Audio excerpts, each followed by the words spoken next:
Hi everyone, আসসালামু আলাইকুম। গত লেকচারে আমরা লিস্ট নিয়ে আলোচনা করেছি। আমরা বুঝেছি আনঅর্ডার লিস্ট বলতে কি বোঝানো হয় এবং অর্ডার লিস্ট বলতে কি বোঝানো হয়।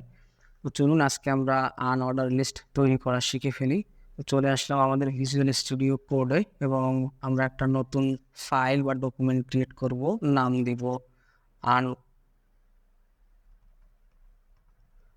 আনঅর্ডার লিস্ট .html এবং আমরা HTML এর বয়লার প্লেট নিয়ে নিব এবং আমরা আমাদের পেজের টাইটেলের নাম চেঞ্জ করে বলবো আনঅর্ডার লিস্ট। দেন আমরা বডি ট্যাগের ভিতরে কি করব, আনঅর্ডার লিস্ট তৈরি করার জন্য আমরা আনঅর্ডার এর প্রথম হাতের অক্ষর ইউ এবং লিস্টের প্রথম হাতের অক্ষর এন নেব। সো ইউএল ওপেনিং ট্যাগ এবং ক্লোজিং ট্যাগ, এই দুই ট্যাগের মাঝখানে আমরা কি করব, আমরা লিস্ট আইটেম তৈরি করব। অর্থাৎ আমরা প্রথমে বলে দিলাম এই আনঅর্ডার লিস্ট ওপেনিং ট্যাগ এবং ক্লোজিং ট্যাগের মাধ্যমে আমরা বলে দিলাম এই যে লিস্ট আইটেমগুলো হবে এখানে বা তৈরি করব আমরা লিস্ট আইটেমগুলো। এই লিস্ট আইটেমগুলো মূলত আনঅর্ডার লিস্ট আইটেম। তো চলুন আমরা লিস্ট আইটেম তৈরি করি। লিস্ট আইটেম তৈরি করার জন্য এলআই ট্যাগ ব্যবহার করব লিস্ট আইটেম এবং আমরা কিছু আইটেম তৈরি করতেছি। সো আমরা নাম দিচ্ছি প্রথমে চাল, দেন আমরা কপি করে বেশ কয়েকবার ডুপ্লিকেট করতেছি এবং কন্টেন্ট চেঞ্জ করে বলতেছি ডাল, দেন বলতেছি আলু, দেন বলতেছি ডিম। আমরা বাজার করতেছি তাই না। দেন তেল লিখব, দেন মশলা অ্যান্ড প্লাস্টিকটা বাদ দিয়ে দিলাম। এতটুকু হলেই আমাদের চলবে।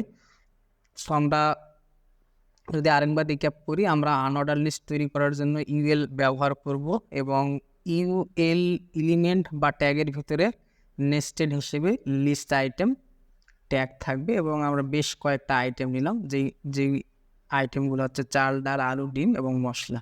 চলুন আমরা শুধু কোডটা এবার রান করি।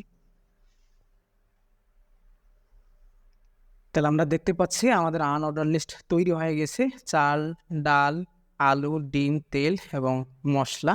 আমরা আনঅর্ডার লিস্ট তৈরি করা শিখে ফেললাম। আপনারা এখানে যদি কোনো টেক্সট লিখতে চান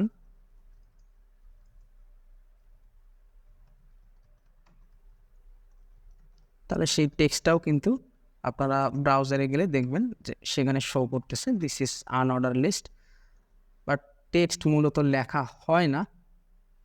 সো আমরা আনঅর্ডার লিস্ট তৈরি করা শিখে ফেললাম। সো আপনারা যদি ব্রাউজারে যাই, গিয়ে যদি দেখি আরেকবার রিফ্রেশ দেই,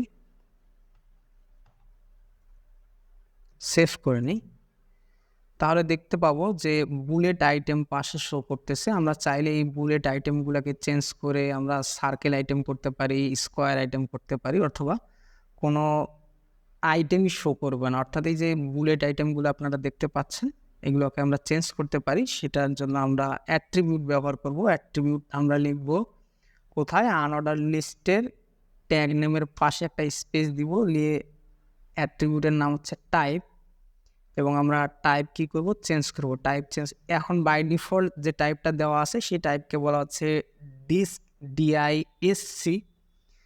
ফর এক্সাম্পল আমি ডিআইএসসি যদি লিখে যদি সেভ করি, সেভ করে আমি যদি ব্রাউজারে আসি তাহলে কোনো চেঞ্জ দেখতে পাচ্ছি না। অর্থাৎ বাই ডিফল্ট ব্রাউজার ডিআইএসসি অর্থাৎ ডিস্ক এইটাই বাই ডিফল্ট ব্যবহার করে থাকে। আমরা চাইলে চেঞ্জ করতে পারি। চেঞ্জ করে আমরা বলতেছি সার্কেল।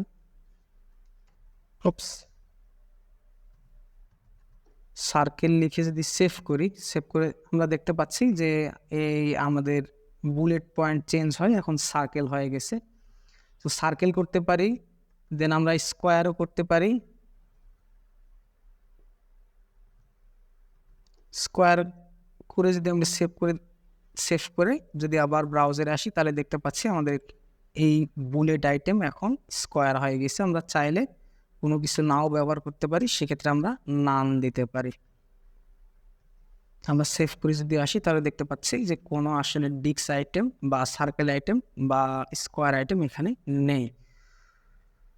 সো আমরা যদি কমেন্ট করে আমরা যদি লিখি মূলত কয় ধরনের টাইপ লিখতে পারি, আমরা এখানে টাইপ অ্যাট্রিবিউটের ভ্যালু হিসেবে আমরা লিখতে পারি, যেটা বাই ডিফল্ট দেওয়াই থাকে। দেন আমরা সার্কেল দিতে পারি, দেন আমরা দিতে পারি স্কোয়ার, এবং আমরা দিতে পারি নান। এই 4টা অ্যাট্রিবিউট আমরা ব্যবহার করতে পারি। সো আজকে মূলত এই পর্যন্তই, দেখা হচ্ছে পরবর্তী লেকচারে। সে পর্যন্ত ভালো থাকবেন, সুস্থ থাকবেন। আল্লাহ হাফেজ।